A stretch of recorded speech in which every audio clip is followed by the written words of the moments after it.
Good morning. So I'm taking a little break from my morning walk. I'm up here about halfway through, up here on the South Hill. It's a beautiful morning, and find myself struggling with what's going on, and I'm mindful of the serenity prayer that God would give me the wisdom and the serenity to know the things I can control and change and the things that I can't, and wisdom to know the difference between the two. And I'm struggling today because a couple of areas that I've got some personal expertise, at least I think I do, about policing in America, and to a certain extent about pastoring a church. That's been the bulk of my life's work. So, where are we today? Within Madison yesterday, a couple of statues around our beloved Capitol were torn down, missed forward. And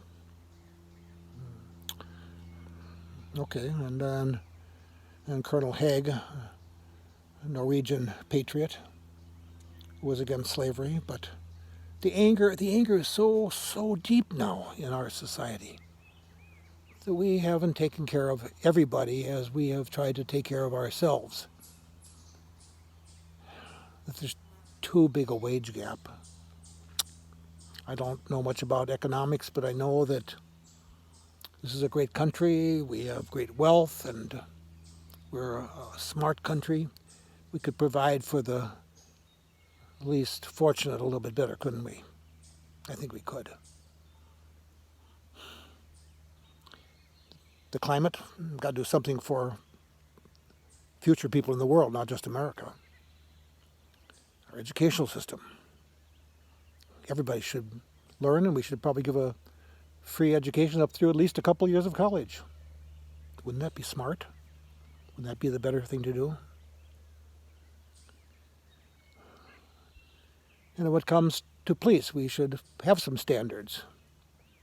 We have these values, which are very important to us. At least we talk about them. Now, how would we,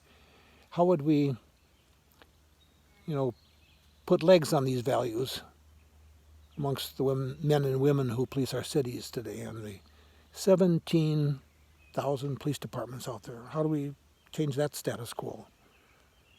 Elected sheriffs, police unions. There's a lot going on. A lot going on.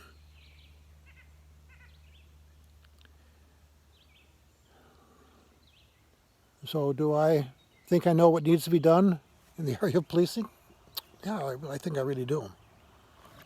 I have articulated those in my book on Arrested Development. I've provided 7 steps to improve our nation's police.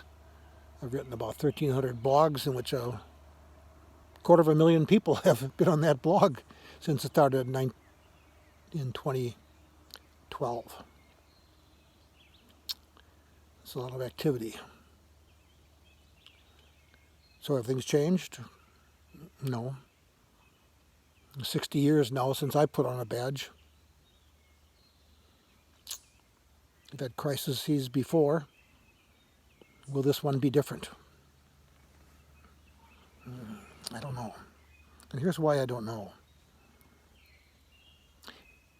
If we argue amongst ourselves about health rules, about whether or not to wear a mask or keep social distance, and if that advice by medical authorities can be sort of discarded, saying, I've got my rights, I can do what I want to do,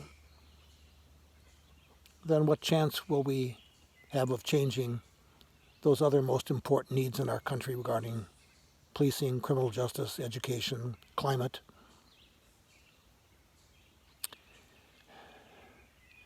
Until we really purge ourselves of this virus called racism, not a whole heck of a lot is going to change. And it probably has to start at the bottom. Why do we pay our essential workers a minimum wage that is not a living wage? expect them to go out and staff our hospitals and run our transportation systems and keep our municipal systems and sanitation and water and everything working. And we don't pay them a living wage. Not right. Simply not right. So how do I get through this? 82 years of age, thinking he knows what needs to be done.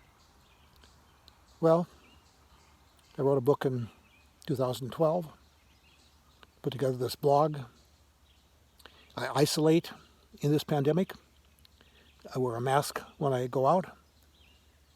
I require social distancing at places where I'm going to shop, or I won't go in there. And I write, and I write, and I write. There's a torch here in my hand.